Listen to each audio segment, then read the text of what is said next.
बिस्मिल्लाहिर्रहमानिर्रहीम। आज हम डिस्कस करेंगे बिजनेस वर्सेस इकोनॉमिक प्रॉफिट कि बिजनेस और इकोनॉमिक प्रॉफिट में डिफरेंस क्या है।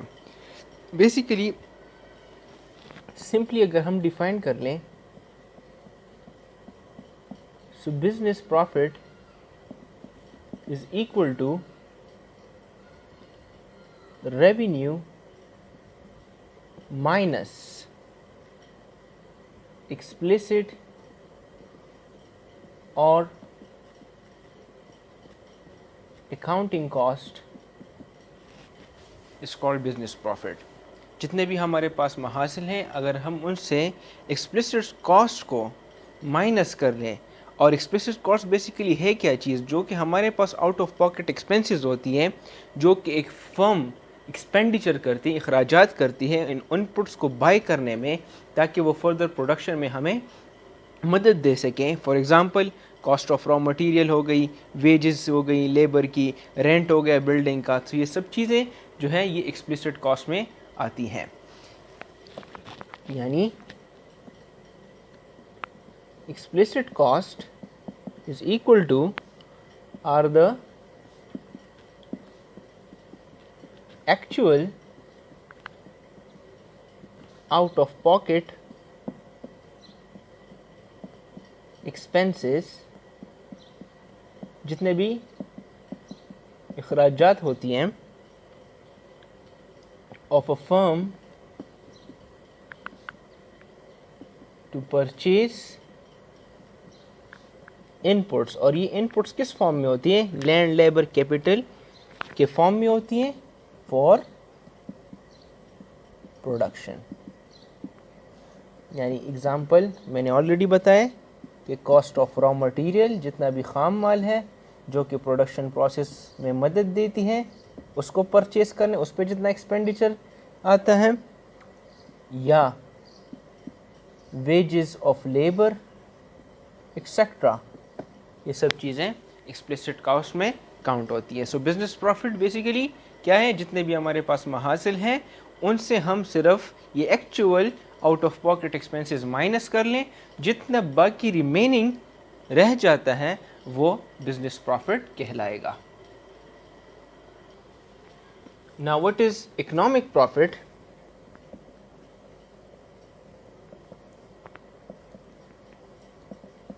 it equals to revenue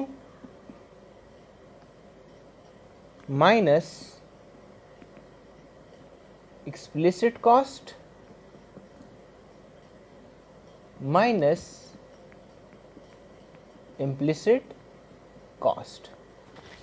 economic profit क्या होता है कि जितने भी हमारे पास महासिल आए हैं उससे जब हम एक्सप्लिसिट कॉस्ट यानी actual out of pocket expenses को माइनस कर लें और उसके साथ साथ इम्प्लिसिट कॉस्ट को भी माइनस कर लें, सो जो रिमेनिंग अमाउंट है वो इकोनॉमिक प्रॉफिट कहलाएगा। सो अब यहाँ पे सवाल ये है कि what is implicit cost? It is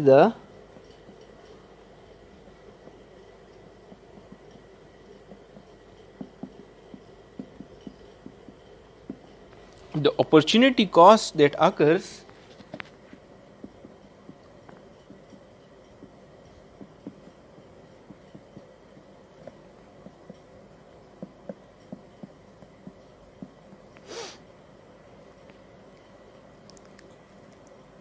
from the allocation of resources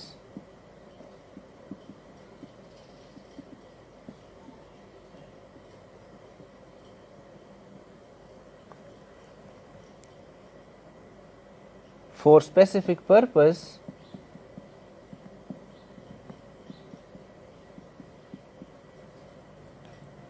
to which monetary value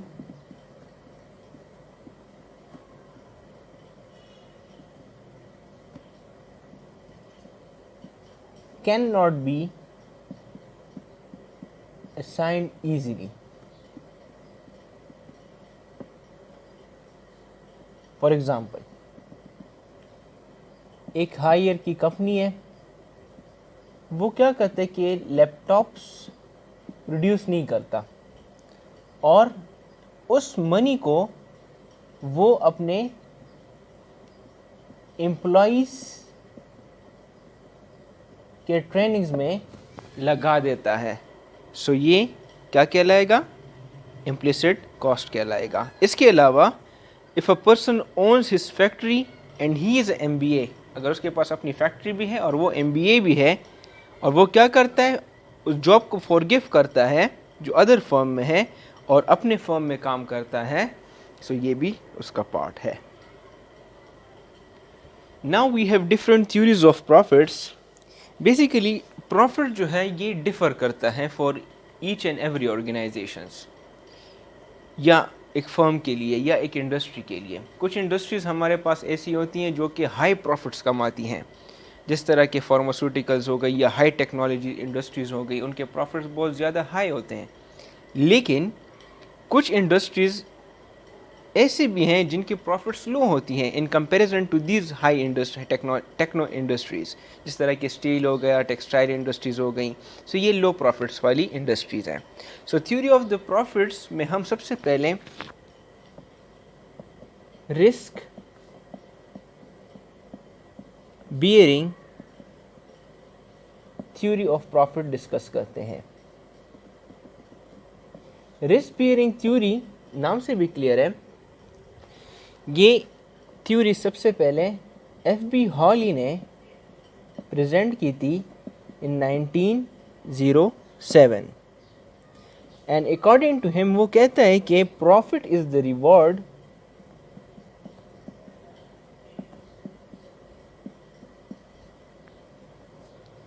of risk bearing.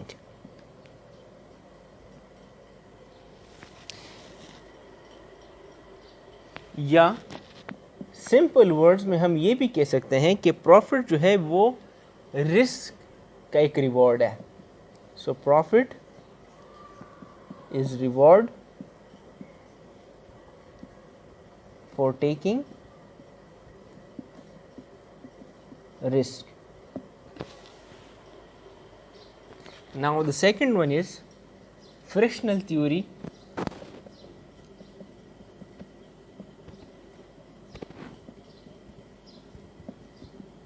Of profit.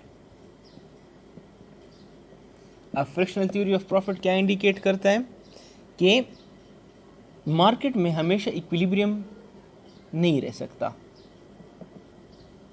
Because of various shocks and disturbances की वजह से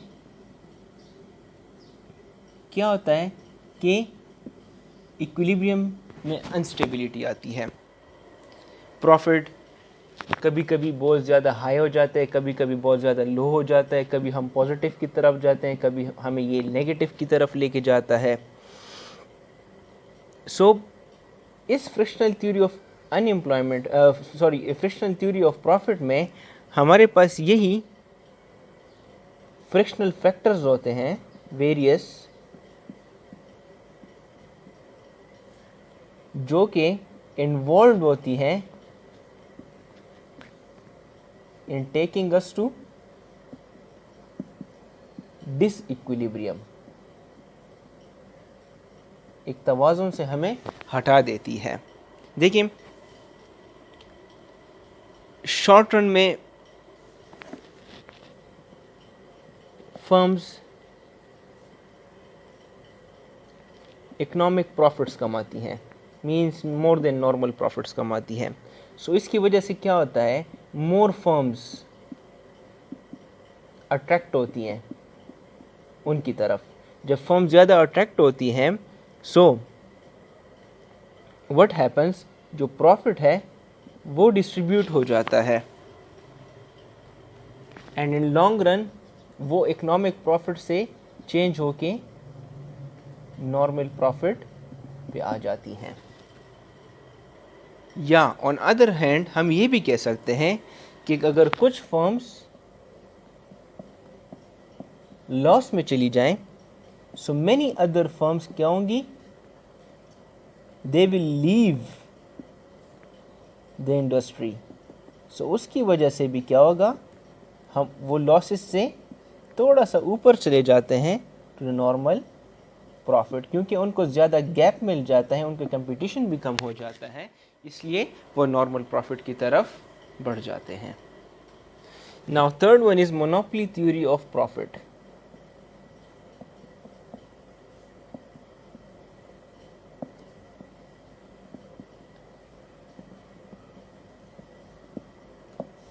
मोनोपोली थ्योरी ऑफ प्रॉफिट में ये होता है कि मोनोपोली इज अ सिचुएशन जिसमें एक सिंगल सेलर होता है और वो एक हेट्रोजीनियस प्रोडक्ट प्रोड्यूस करते हैं, कम्प्लीटली डिफरेंशिएटेड प्रोडक्ट प्रोड्यूस करते हैं जो कि कोई और प्रोड्यूस नहीं कर सकता, तो उसका एक मार्केट पे एक ग्रिप होता है। सो और इस सिचुएशन में मुख्तलिफ बैरियर्स भी होती हैं, मीन्स बाकी फर्म्स को इजाज़त नहीं होती कि वो इस मार्केट में इंटर कर लें, may be because of high cost की, हाई फंड्स की वजह से, या पेटेंट्स की वजह से, या गवर्नमेंट की रिस्ट्रिक्शंस भी हो सकती हैं जिसकी वजह से वो उस मार्केट में इंटर नहीं करता। जो मोनोपोली फर्म होता है, जो कि एक सिंगल सेलर होता है, सो वो क्या करता है, एबनॉर्मल प्रॉफिट्स एंजॉय करता है। इसके बाद है innovative theory of profit. Innovations की वजह से भी प्रॉफिट में काफ़ी हद तक चेंजेस आती हैं, मींस हम नॉर्मल से इकोनॉमिक प्रॉफिट की तरफ भी जा सकते हैं। ठीक है, किस तरह, फॉर एग्ज़ाम्पल न्यू टेक्नोलॉजी आ जाए, सो उस न्यू टेक्नोलॉजी की वजह से उस फर्म की कॉस्ट जो है उसमें बहुत काफ़ी हद तक कमी आ जाती है, क्योंकि मशीन ज़्यादा एफिशिएंट होती हैं और जो उसकी आउटपुट है उसमें भी काफ़ी हद तक इजाफा हो जाता है। एक साइड पे ये होता है, दूसरे साइड पे कंज्यूमर्स क्या करते हैं, उनको जो न्यू टेक्नोलॉजी वाले प्रोडक्ट्स हैं वो ज़्यादा पसंद आते हैं, अपडेटेड डिज़ाइंस होती हैं मार्केट की, न्यू चीज़ होती है। ठीक है, तो उसकी वजह से उस चीज़ की डिमांड भी ऑन द कंज्यूमर साइड बढ़ जाती है, जो कि which lead us to increase profits. Now the last one is managerial efficiency theory of profit. इसको हम compensatory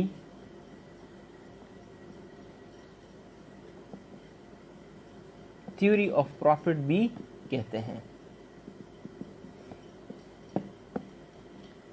ये क्या स्टेट करता है कि कुछ फर्म्स हमारे पास ऐसी होती हैं जो कि मैनेजमेंट में लेस एफिशिएंट होती हैं, सो उनका जो रेट ऑफ रिटर्न होगा वो कम होगा, और कुछ फर्म्स ऐसी भी होती हैं जिनके मैनेजमेंट हाईली एफिशिएंट होती हैं, सो ऑब्वियसली उनका जो रेट ऑफ रिटर्न होगा वो भी ज़्यादा होगा for that particular firm. So function of the firm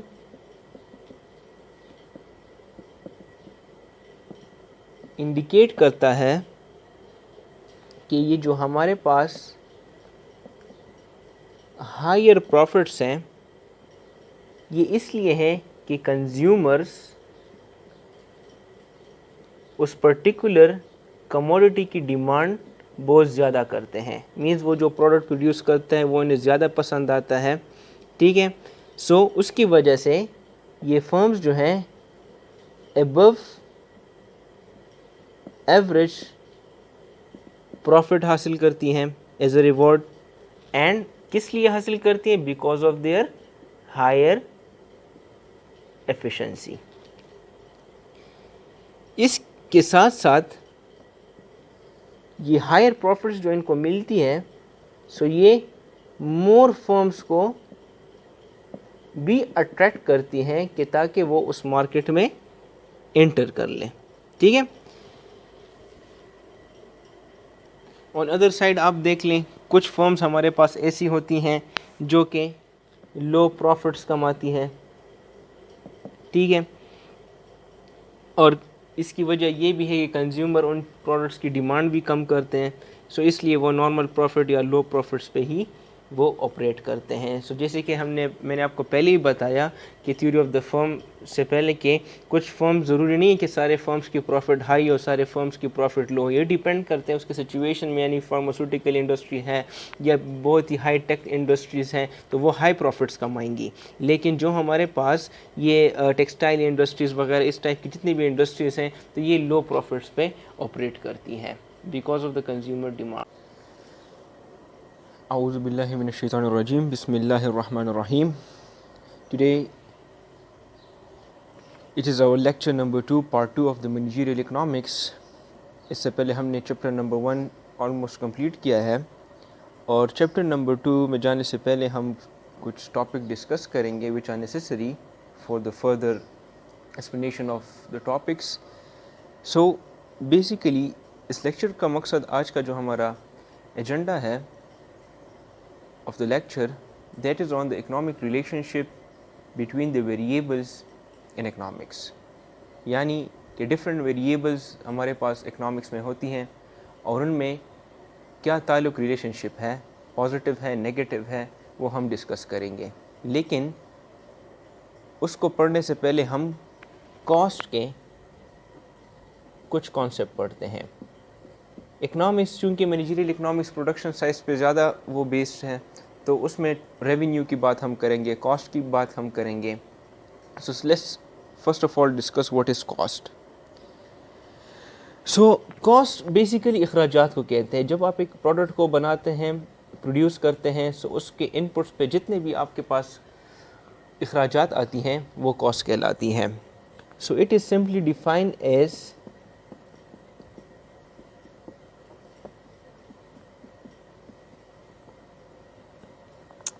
the expenditures, यानी जो अखराजात हैं, expenditures incurred on the production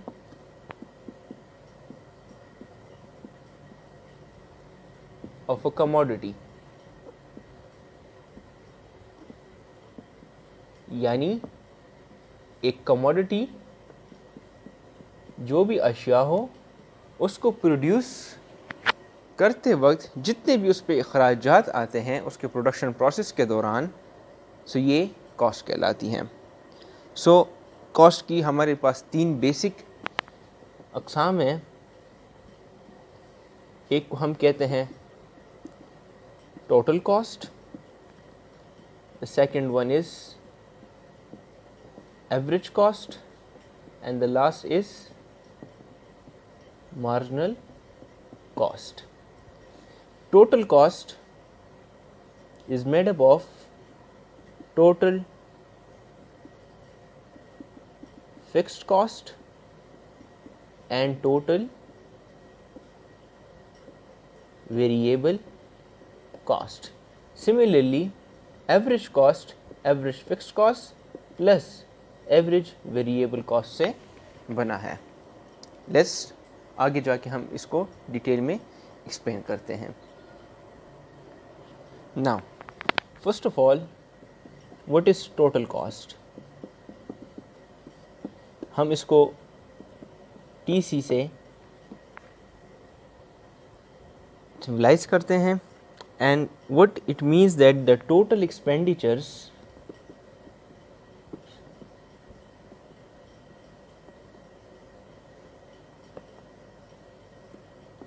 incurred by a firm to produce a commodity, you have to produce a commodity is called total cost. और जैसे कि मैंने आपको पहले कहा कि ये कुल जितने भी हमारे पास टोटल अखराजात आती हैं, यानी टोटल अखराजात से मुराद ये है कि टोटल कॉस्ट में हम दोनों को लेते हैं, total fixed cost plus total variable cost, दोनों को इंक्लूड कर लें, इन दोनों को जमा कर लें तो उससे जो कॉस्ट बनता है that is called as the total cost. Now अब ये कि what is fixed cost and what is variable cost. Fixed cost ये होता है कि जब हम प्रोडक्शन ना भी करें, हमारी प्रोडक्शन ज़ीरो हो, लेकिन स्टिल हम कुछ ना कुछ कॉस्ट बियर करते हैं, उस जो कॉस्ट हम वो बियर करते हैं उस कॉस्ट को हम टोटल फिक्स कॉस्ट कहते हैं.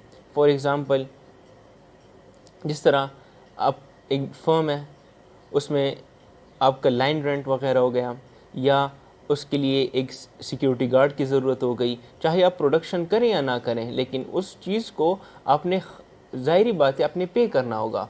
सो जो विदाउट प्रोडक्शन प्रोसेस आप पे करते हैं वो फिक्स कॉस्ट कहलाती हैं. While on other hand, the variable cost it depends upon the quantity of output produced. यानी जितना ज़्यादा आप आउटपुट क्यों प्रोड्यूस करेंगे उतना ही आपका वेरिएबल कॉस्ट भी बढ़ता रहेगा, क्योंकि उस चीज़ को बनाने के लिए, उस प्रोडक्ट को बनाने के लिए आपको ज़्यादा से ज़्यादा इनपुट्स की ज़रूरत है. फॉर एग्ज़ाम्पल, आपके पास एक लेबर है और एक मशीन एज अ कैपिटल मौजूद है. सो आप उससे एक प्रोडक्ट बनाते हैं, आप ख्वाहिश करते हैं कि नाउ लेट्स 5 प्रोडक्ट्स बना लें. सो ज़ाहिरी बात है आपको लेबर भी इंक्रीज़ करना होगा और आपको अपनी मशीन्स कैपिटल में भी इजाफा करना होगा. सो ये क्या कहलाती है, ये वेरिएबल कॉस्ट कहलाती है. जब ये दोनों सम अप हो जाए, सो जो टोटल अखराजात आएंगी उस फर्म पे उस कमोडिटी को बनाने में, that is called as the total cost. Now the second one is average cost. हम इसको AC से डिनोट करते हैं, यानी एवरेज आपको पता है औसतन, या इसको हम पर यूनिट कॉस्ट भी कहते हैं या एवरेज टोटल कॉस्ट भी कहा जाता है. इट इक्वल्स टू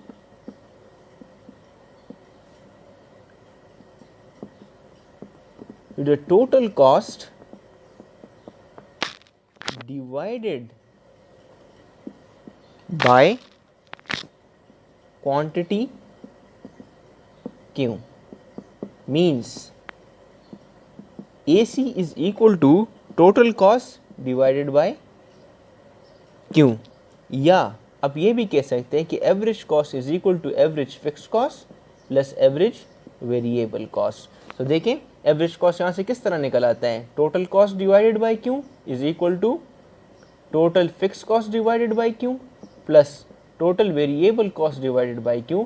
जब आप एक तीन को डिवाइड कर लें तो हमारे पास ये मेन एवरेज कॉस्ट का फॉर्मूला आता है. या एवरेज कॉस्ट को हम ये भी कह सकते हैं सिंपली कि टोटल कॉस्ट जितने भी हमारे पास कुल अखराजात हैं, ठीक है, उसको हम हर एक क्वांटिटी पे डिवाइड करते हैं, जो वैल्यू हमारे पास आती है as a result that is called as the average cost, या आप इसको पर यूनिट कॉस्ट भी कहते हैं. मिसाल के तौर पर, फॉर एग्ज़ाम्पल, हम 2 आइटम्स प्रोड्यूस कर रहे हैं और उन दोनों आइटम्स पे कुल खर्चा जो कॉस्ट आता है दैट इज़ टोटल कॉस्ट जो आता है that is 100 rupees. So means आपकी एवरेज कॉस्ट यहाँ पे क्या होगी, सो एवरेज कॉस्ट फार्मूला क्या है, 100 डिवाइडेड बाई 2. सो आपके पर यूनिट पे हर एक प्रोडक्ट पे जो खर्चा आएगा औसतन that is equal to 50. So this is known as the average cost. Now the third concept is marginal cost. It is denoted by MC. Marginal आपने already micro and macro economics में पढ़ा होगा. उर्दू में हम इसको मुख्ततम कहते हैं. जिस तरह आपने यूटिलिटी में पढ़ा होगा, मार्जिनल यूटिलिटी यानी मुख्ततम अफादा. इसी तरह प्रोडक्शन साइड पे जब आप देख लें प्रोड्यूसर बिहेवियर की तरफ, तो उसमें जो कॉन्सेप्ट आता है उसको हम मार्जिनल कॉस्ट कहते हैं. मार्जिनल मीन्स वन एडिशनल, हमेशा याद रखना है. Marginal means one additional, means के एक फर्म है वो 50 प्रोडक्ट्स प्रोड्यूस कर रहा है। अब अगर वो एक और प्रोडक्ट का उसमें इजाफा कर लें यानी 51 प्रोडक्ट्स कर लें, तो उस पर उसका खर्चा कितना आएगा because of the increase in only one production of one commodity, so that is called as the marginal cost. So it is the additional cost incurred on the production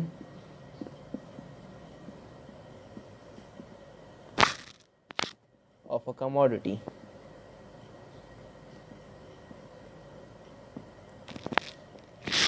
और हम इसको through formula MC is equal to delta TC divide by delta Q। Now means इस delta का क्या मतलब है यहाँ पे, इट मीन्स चेंज, यानी 50 ऑलरेडी हम प्रोड्यूस कर रहे थे, 51 एक 1 एडिशनल हम प्रोड्यूस करें तो टोटल कितना है 51। So 50 minus 51, 51 minus 50 is equal to 1, means हम 1 एडिशनल वो प्रोड्यूस कर रहे हैं एक और कमोडिटी, तो उस पर कितना खर्च आएगा, कितनी लागत आएगी, that is called as the marginal cost. या हम ये भी कह सकते हैं कि marginal cost is equal to derivative of TC divide by delta Q, and it means both means change. Similarly second side पे देख लें, we have other concept as of revenue, means महासिल, यानी आप एक प्रोडक्ट प्रोड्यूस कर लें, आप उसको सेल आउट कर लें, उससे जितने भी आपको पैसे मिलेंगे या आपको महासिल मिलेंगी, तो इंग्लिश में हम उसको, इकोनॉमिक्स में हम उसको रेवेन्यू कहते हैं। सो रेवेन्यू भी 3 मेन कैटेगरीज में डिवाइडेड है। एक को हम कहते हैं total revenue TR, second one is average revenue AR, and the last one is marginal revenue SMR। वही टॉपिक्स हैं। टोटल रेवेन्यू वो बराबर है मीन्स के टोटली सारे प्रोडक्ट्स का जितना आपको हासिल मिलता है वो टोटल रेवेन्यू कहलाता है। Average revenue AR is equal to TR divide by Q, means आप टोटल रेवेन्यू को जब क्वांटिटी नंबर आउटपुट पे डिवाइड कर लेते हैं, सो हर एक से आपको कितने हासिल मिलती हैं, that is called as the average revenue. Marginal मैंने ऑलरेडी आपको बताया है कि मार्जिनल मीन 1 एडिशनल, यानी 1 एडिशनल यूनिट्स की वजह से आपको रेवेन्यू में कितने चेंजेस आ रही हैं, that is known as the marginal revenue. And marginal revenue we known as the delta total revenue divide by delta Q, means change in TR, या हम ये भी कह सकते हैं marginal revenue is equal to derivative of TR divide by derivative of Q। Now coming towards our main topic, it says that methods of expressing economic relationships, कि हमारे पास economic relationships को ज़ाहिर करने के लिए कौन कौन से मेथड्स मौजूद हैं। यानी जितने भी हमारे पास माइक्रो इकोनॉमिक की थ्योरीज़ हैं, मैक्रो इकोनॉमिक्स की थ्योरीज़ हैं, सो उसमें डिफरेंट वेरिएबल्स होती हैं और उन वेरिएबल्स को हम क्या कहते हैं, एक दूसरे के साथ लिंक करते हैं। कुछ का रिलेशनशिप पॉजिटिव आता है, कुछ का रिलेशनशिप हमारे पास नेगेटिव आता है। फॉर एग्ज़ाम्पल एक बहुत बेसिकली लॉ में लेता हूँ कि लॉ ऑफ डिमांड है, एक सिंपल एग्जाम्पल। अब हम इसको 3 तरीक़ों से एक्सप्रेस कर सकते हैं। हम इसको इक्वेशन के फॉर्म में भी एक्सप्रेस कर सकते हैं, हम इसको ग्राफिकली भी एक्सप्लेन कर सकते हैं और एक्सप्रेशन इसकी कर सकते हैं, और टेबल के ज़रिए भी हम इसको एक्सप्लेन कर सकते हैं। सो ये मेथड जो है इकोनॉमिक रिलेशनशिप को ज़ाहिर करने के लिए। अब लॉ ऑफ डिमांड में हमारे पास कौन कौन से वेरिएबल्स हैं, मेन वेरिएबल्स हमारे पास प्राइस है, दूसरा क्वांटिटी डिमांड है, ठीक है। इसके अलावा अगर मैं कहूँ सो इनकम है, जो कि हम इसमें कांस्टेंट लेते हैं, सही है, एक एजम्पशंस लेते हैं। सो देखें इक्वेशन के फॉर्म में, मैथमेटिकल इक्वेशन के फॉर्म में हम लॉ ऑफ डिमांड को किस तरह ज़ाहिर करेंगे? हम ये कह सकते हैं कि the price quantity demand is a function of price. तो ये क्या है यहाँ पे? That is an equation form. Table की फॉर्म से किस तरह ज़ाहिर करेंगे? एक साइड पे हम प्राइस लेंगे, दूसरे साइड पे हम क्वांटिटी डिमांड लेंगे। फॉर एग्जांपल एक प्रोडक्ट की प्राइस 10 रुपीज़ है तो उसकी डिमांड 100 है। प्राइस इंक्रीज़ हो गई 20 पे, डिमांड डिक्रीज़ हो गई। Price increase, demand decreases. So ये कौन सा है? ये टेबल की फॉर्म से हमने इसको एक्सप्रेस किया है। ग्राफिकली हम इसको किस तरह एक्सप्रेस करेंगे? एक साइड पे हम हॉरिजॉन्टल एक्सिस पे क्वांटिटी डिमांड लेंगे, वर्टिकल एक्सिस पे हम प्राइस लेंगे। ये जो नेगेटिव रिलेशनशिप शो कर रहा है that is known as the demand curve. ठीक है, इनवर्स रिलेशनशिप शो कर रहा है। सो ये ग्राफिकल रिप्रेजेंटेशन हो गई इसकी। सो ये हमारे पास डिफरेंट मेथड्स हैं जिसके बेसिस पे हम जो वेरिएबल्स हैं उसका आपस में जो ताल्लुक है वो शो करते हैं। सो नाउ हम आते हैं, चूंकि ये मैनेजरियल इकोनॉमिक्स है, सो हम प्रोडक्शन साइड की तरफ आते हैं। फॉर एग्जांपल एक टोटल प्रोडक्शन, एक फर्म का टोटल रेवेन्यू गिवन है कि टोटल रेवेन्यू बराबर है 100 क्यू माइनस 10 क्यू स्क्वायर। एक जनरल इक्वेशन है, एक एज्यूम किया हुआ है कि ये सिचुएशन मौजूद है। अब हम देखते हैं कि रेवेन्यू और क्वांटिटी का, रेवेन्यू महासिल और ये क्वांटिटी का आपस में क्या रिलेशनशिप बन रहा है और उस फॉर्म पे क्या असर पड़ रहा है।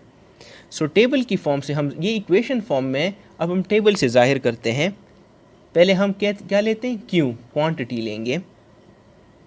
इस साइड पे हम equation 100 Q minus 10 Q square लेंगे।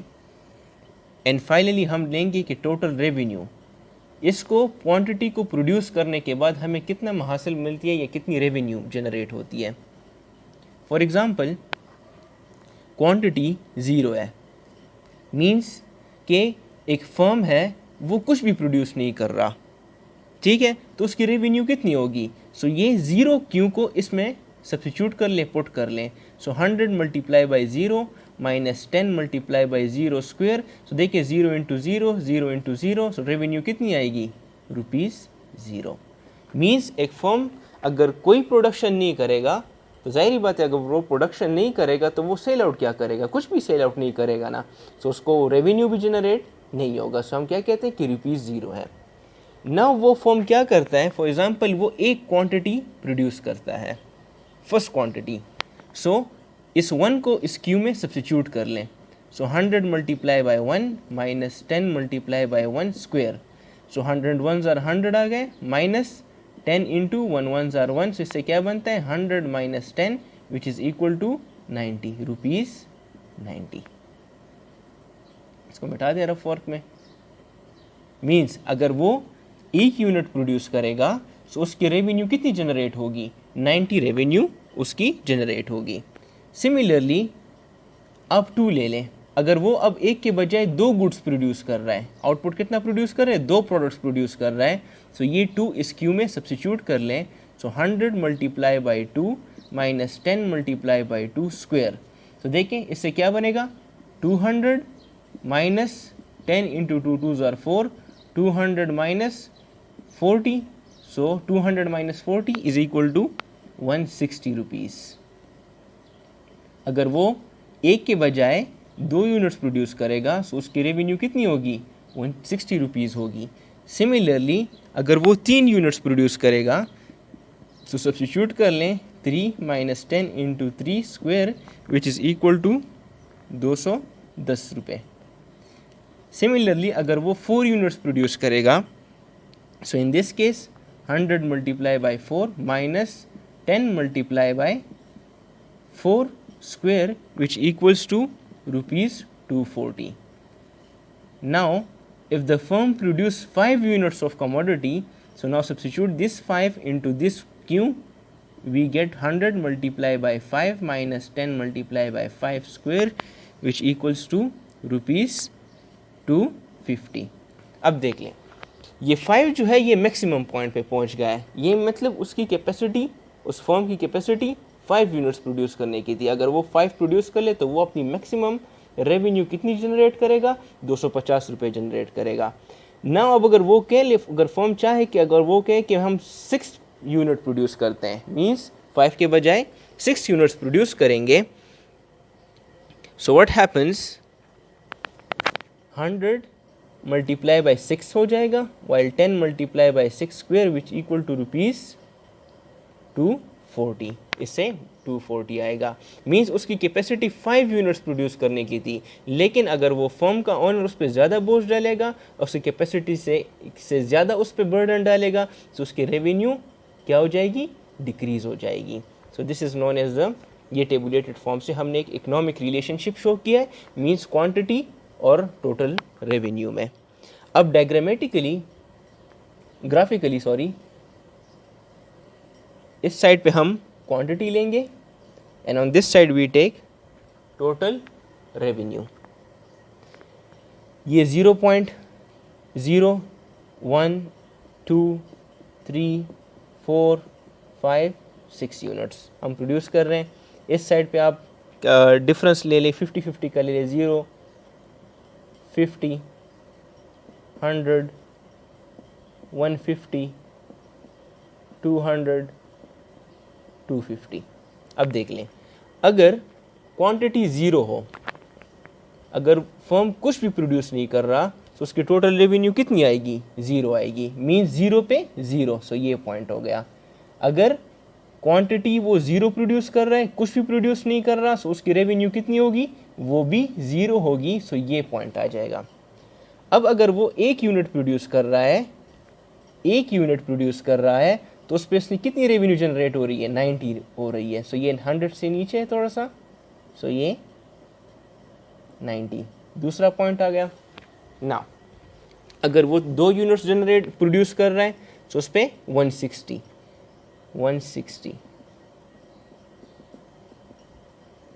दूसरा पॉइंट आ गया।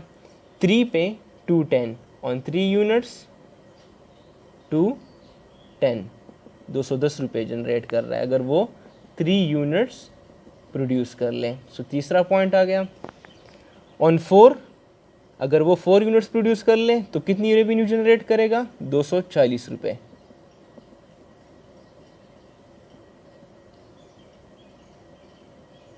अगर आप चाहें तो वीडियो को पॉज कर लें और ख़ुद इसको डायग्राम, उसको ग्राफिकली बना लें तो ज़्यादा बेहतर होगा। 5th यूनिट पे 250, अगर वो 5 यूनिट्स प्रोड्यूस कर ले, सो कितनी रेवेन्यू जनरेट होगी, 250। और 6 पे वो बैकवर्ड पे रिवर्स होगा 240 पे। सो मीन्स ये पॉइंट है ऑन 6। सबको कंबाइन कर ले, लेकिन यहाँ से स्टार्ट करना है। तो ये जो टोटल रेवेन्यू का कर्व बन रहा है, ये इकोनॉमिक रिलेशनशिप शो कर रहा है between quantity and total revenue. यानी अगर वो ज़ीरो प्रोडक्शन कर रहा है तो उसकी रेवेन्यू भी ज़ीरो होगी, लेकिन जैसे ही वो अपनी प्रोडक्शन को बढ़ाएगा उसकी रेवेन्यू में भी इजाफा होगा until it reaches its on higher capacity, या अपनी मैक्सिमम कैपेसिटी में पहुंच जाए। लेकिन उसके बाद भी अगर वो प्रोडक्शन करना चाहेगा, सो व्हाट हैपन्स, उसकी रेवेन्यू डिक्लाइन की तरफ आएगी। सो this is the economic relationship between different variables. Now we are going to explain cost. अब देखें कि total, average and model cost की क्या रिलेशनशिप आएगी। Average cost, total cost and marginal cost की रिलेशनशिप फाइंड आउट करते हैं। हमने ऑलरेडी रेवेन्यू की तो देख ली क्वांटिटी के साथ, लेकिन इनकी क्वांटिटी के साथ, आउटपुट के साथ क्या रिलेशनशिप है। हमने रेवेन्यू में तो पढ़ लिया है ना कि अगर क्वांटिटी ज़ीरो हो, अगर वो कुछ भी प्रोड्यूस ना करे, सो उसकी रेवेन्यू भी ज़ीरो होगी। लेकिन जैसी उसकी आउटपुट में इजाफा होगा, प्रोडक्शन में इजाफा होगा, तो उसकी रेवेन्यू भी बढ़ेगी until it reaches its on capacity. उसके बाद अगर भी वो प्रोड्यूस करेगा, सो व्हाट हैपन्स, उसकी प्रोडक्शन रेवेन्यू कम हो जाएगी। अब कॉस्ट के साथ देखते हैं कि कॉस्ट के साथ इसका मामला क्या होगा। सो व्हाट हैपन्स, वही diagrammatically and with the help of graph हम इस इकोनॉमिक रिलेशनशिप को शो करेंगे। एक साइड पे हम लेंगे क्वांटिटी, फिर total cost, average cost and marginal cost. ठीक है, ये हमारे पास 4 वेरिएबल्स हो गई और हर एक का हम देखेंगे कि इसका क्वांटिटी के साथ रिलेशनशिप क्या है, एवरेज कॉस्ट का क्वांटिटी के साथ क्या रिलेशनशिप है एंड मार्जिनल कॉस्ट का इस क्वांटिटी के साथ क्या रिलेशनशिप बन रहा है। इफ़ क्वांटिटी इज़ ज़ीरो, अगर वो ज़ीरो प्रोडक्शन करे, एक फर्म है वो बिल्कुल प्रोडक्शन ही नहीं कर रहा, सो व्हाट हैपन्स, उसकी टोटल रेवेन्यू कितनी होगी, फॉर एग्जांपल 20 है, उसकी एवरेज कॉस्ट नहीं होगी, मार्जिनल कॉस्ट नहीं होगी। अब देखिए अगर वो प्रोडक्शन नहीं कर रहा सो उसकी ये 20 कॉस्ट कहाँ से आ गई है, हमने ऑलरेडी डिस्कस किया है, अगर फर्म प्रोडक्शन ना भी करे तो उसके कुछ ना कुछ अखराजात ज़रूर होते हैं जो कि फ़िक्स कॉस्ट कहलाती है। ठीक है, ये वही 20 रुपीज़ वही फ़िक्स कॉस्ट है जो वो बियर करता है। अब यहाँ पे एवरेज कॉस्ट क्यों नहीं है, इसलिए नहीं है क्योंकि वो प्रोडक्शन ही नहीं कर रहा। मार्जिनल कॉस्ट क्यों नहीं है, क्योंकि बहुत इनिशियल है, वो प्रोडक्शन उसने नहीं की। तो that is why the total cost is 20 because it is the fix cost that is incurred on that particular और फर्म ऑर्गेनाइजेशन। अब देखें अगर क्वांटिटी में इजाफा हो जाए, अगर वो कह रहे कि मैं first unit of commodity produce कर रहा हूँ, सो उस पर जो उसका खर्च आएगा वो ₹140 है। सो 140 क्या है, ये टोटल कॉस्ट आ रहा है उसका खर्चा। सो इसका एवरेज कॉस्ट क्या होगा, एवरेज कॉस्ट इस केस में 140 divided by 1, so it is equal to 140। So average cost भी 140 होगा। मार्जिनल कॉस्ट क्या होगा, मार्जिनल कॉस्ट मैंने जैसे कि कहा कि ये क्या है, change in total cost divide by change in quantity. So change देख लें, 140 minus 20, 140 first unit minus 20 divided by change in quantity 1 minus 0। So इससे क्या आएगा, it equals to 120 divided by 1 which equals to 120। So marginal cost क्या आएगा, वो भी 120 ही आएगा। अब अगर वो 2 यूनिट्स ऑफ आउटपुट प्रोड्यूस कर लें सो उस पर जो टोटल कॉस्ट आएगी वो 160 होगी। सो इस केस में एवरेज कॉस्ट क्या होगा, that is 160 divided by 2। So 2 8 are 16, 80। So 80 जो है ये उसकी एवरेज कॉस्ट बन जाएगी। वाइल मार्जिनल कॉस्ट क्या होगी, मैंने पहले अर्ज किया change in total cost divide by change in quantity.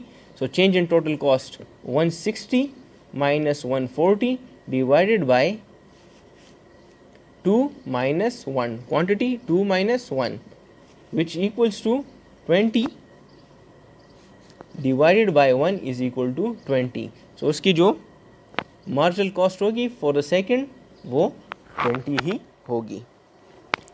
Now अगर वो 3 यूनिट्स ऑफ कमोडिटी प्रोड्यूस कर लें सो उस पे जो टोटल कॉस्ट आएगी, टोटल अखराजात आएंगी वो है 180।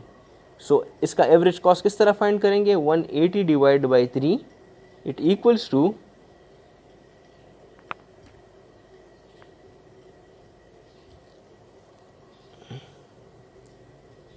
60, वाइल इसकी मार्जिनल कॉस्ट जो है वो आएगी 180 minus 160, 180 minus 160 divided by 3 minus 2, this is 20 divide by 1 is equal to 20।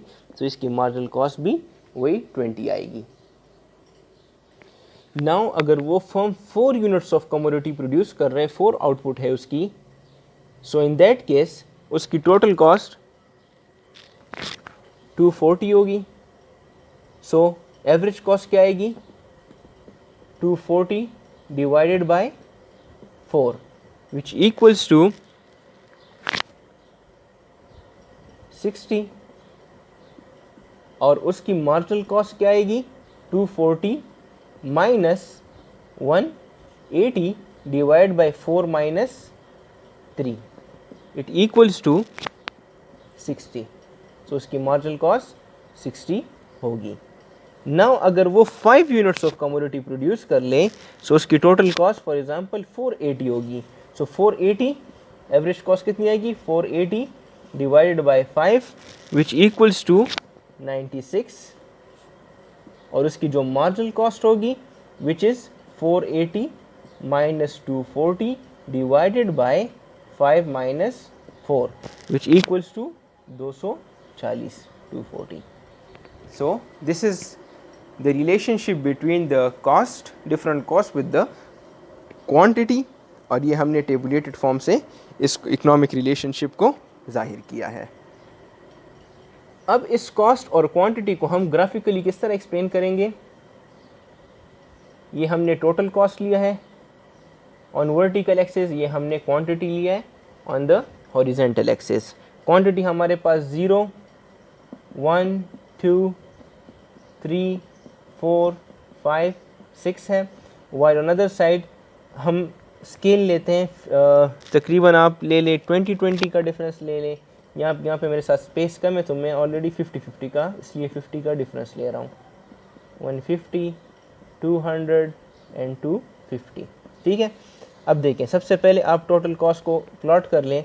अगर आप 0 यूनिट्स प्रोड्यूस कर रहे हैं तो स्टिल आपकी कॉस्ट कितनी है, 20 है। सो इधर आएगा नीचे, एक पॉइंट हो गया, सॉरी ये नहीं, 0 पे 20 है, सो ये पॉइंट आ जाएगा ऑन 0 इट्स 20। उसके बाद फर्स्ट वन, अगर आप 1 यूनिट प्रोड्यूस कर रहे हैं तो 1 पे 140 होगा, सो 140। सिमिलरली अगर आप 2 यूनिट्स प्रोड्यूस कर रहे हैं, सो 2 यूनिट्स पे 160 यहाँ आएगा, प्लॉट कर लें। 3 यूनिट्स प्रोड्यूस कर रहे हैं, 3 पे 180। आप वीडियो पॉज कर लें और एक दफ़ा इसको खुद भी बना लें। 4 पे 240,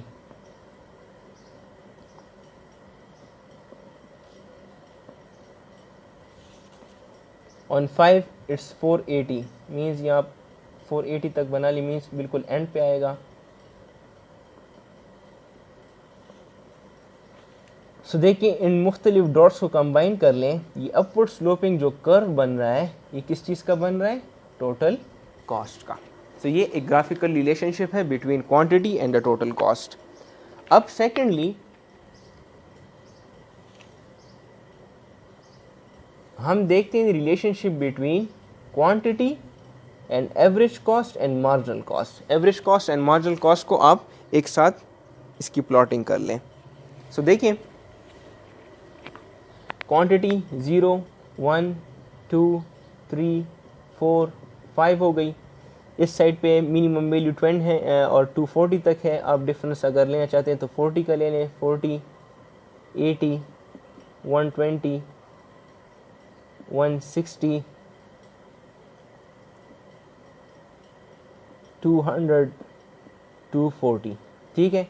अब देख लें, अगर 0 यूनिट्स हैं तो ना एवरेज कॉस्ट है ना मार्जिनल कॉस्ट है। अब अगर एक फर्म 1 यूनिट प्रोड्यूस कर रहा है तो 1 पे उसकी एवरेज कॉस्ट कितनी होगी, 140 होगी। 1 पे 140, तो यहाँ पे एक पॉइंट लगा लें। सबसे पहले आप एवरेज कॉस्ट को प्लॉट कर लें। अगर वो 2 यूनिट्स प्रोड्यूस कर रहे हैं, सो 80 है, ऑन 2 इट्स 80। 80 के सामने 2 के नीचे ये पॉइंट हो गया। 3 यूनिट्स प्रोड्यूस कर रहे हैं, 3 पे 60 यहाँ आ जाएगा। यहाँ पे 60 की वैल्यू है, ये 3 के। 4 यूनिट्स प्रोड्यूस कर रहे हैं, उसकी एवरेज कॉस्ट 60 होगी। 4 पे भी वही 60 होगी। ऑन 5 96, फिर बढ़ गई 5 पे 96, यहाँ कहीं आएगी कॉस्ट इसकी। सो आप इस डॉट्स को कंबाइन कर लें, ये जो कर्व बन रहा है आपके साथ, ये एवरेज कॉस्ट कर्व बन रहा है। अपने माइक्रो एंड मैक्रो इकोनॉमिक्स में अपने माइक्रो इकोनॉमिक्स में ऑलरेडी पढ़ा होगा, जो एवरेज कॉस्ट कर्व है वो यू शेप होगा। कौन सा शेप होगा, यू शेप होगा। और यू शेप क्यों होगा, बिकॉज जब आप प्रोडक्शन स्टार्ट करते हैं तो आपकी एवरेज कॉस्ट पहले कम होती है, लेकिन एक टाइम बाद, एक आउटपुट के बाद आपकी एवरेज कॉस्ट बढ़ना शुरू हो जाती है। That is why we call it as a U shape. Now अब मैं मार्जिनल कॉस्ट को प्लॉट कर लें, प्रोडक्शन ज़ीरो है, कुछ भी नहीं है, छोड़ दें।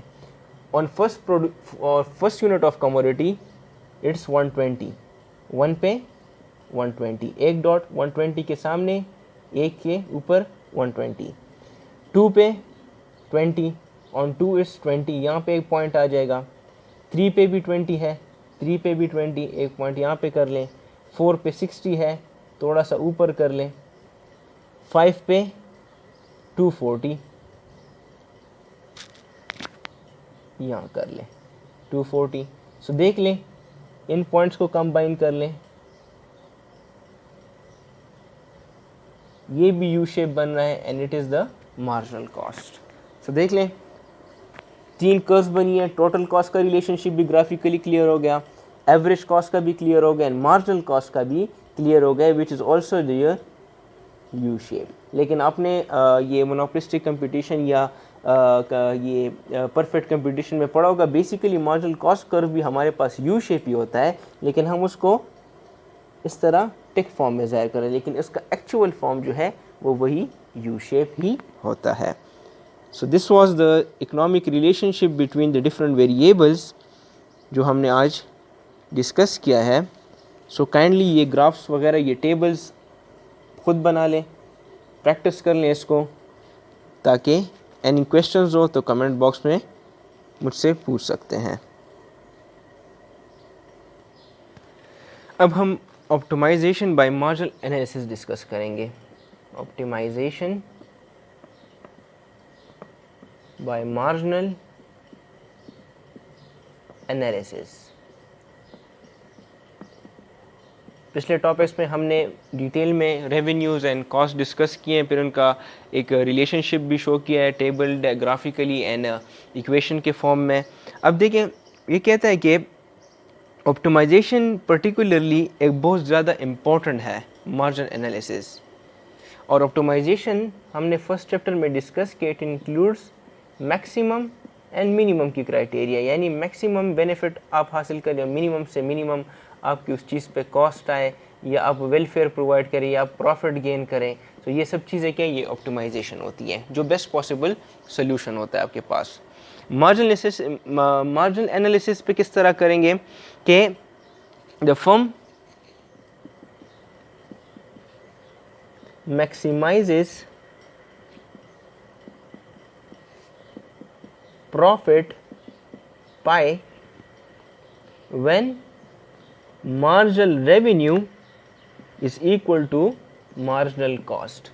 एक फर्म तब भी अपने प्रॉफिट को मैक्सिमाइज करेगा जब उसकी मार्जिनल रेवेन्यू उसके मार्जिनल कॉस्ट के बराबर हो जाए। और marginal revenue and marginal cost हमने ऑलरेडी इससे पहले टॉपिक्स में डिटेल में डिस्कस किया है।